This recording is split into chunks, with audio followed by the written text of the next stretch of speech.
சோட்டானிக்கரை பகவதி அம்மன் கோயில் கேரளாவின் புகழ்பெற்ற தேவஸ்தானங்களில் ஒன்றாகும். இந்த ஆலயம் திருவிதாங்கூர் பகுதியின் முக்கிய சக்தி ஸ்தலமாக விளங்குகிறது. அம்மன் பக்தர்களால் சோட்டானிக்கரை அம்மன் அல்லது சோட்டானிக்கரை பகவதி என்றழைக்கப்படுகிறாள். கோயிலின் வரலாறு 1. தேவி மகிமை. சோட்டானிக்கரை பகவதி அம்மன் சக்கரவர்த்தி ராஜாசேகரன் என்ற அரசனுக்கு இறைவி கொடுத்த அருளால் மிகவும் புகழ் பெற்றாள். முதலில் அம்மன் ஒரு உக்கிரமான உக்கிர சுவரூபம், கோபமான தோற்றம் கொண்டவளாக இருந்தாள்.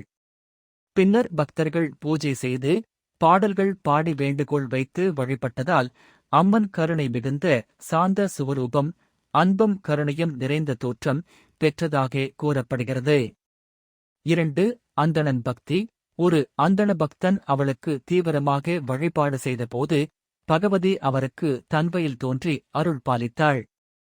இதைத் தொடர்ந்து ஆலயம் கட்டப்பட்டதாக அறியப்படுகிறது. 3. சங்கல்பம். சோட்டானிக்கரை அம்மன் கோயிலில் பகவதி மகாகாளி, மகாலட்சுமி, மகாசரஸ்வதி ஆகிய 3 சக்திகளை ஒரே திருமேனியில் கொண்டிருக்கிறாள். இங்கு பகவதி பல தெய்வீக வடிவங்களில் தோன்றி பக்தர்களுக்கு அருள் புரிவதாக நம்பப்படுகிறது. கோயிலின் சிறப்புகள்.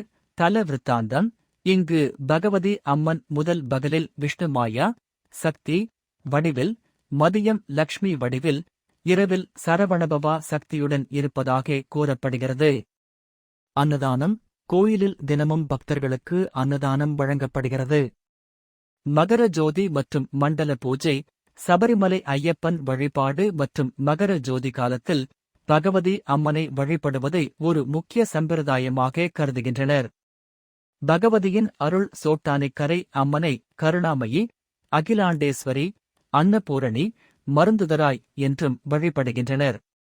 பக்தர்கள் நோய்களில் இருந்து விடுபட, குறைகள் தீர, மனநிம்மதி பெற இந்த அம்மனை தீவிரமாக வழிபடுகிறார்கள்.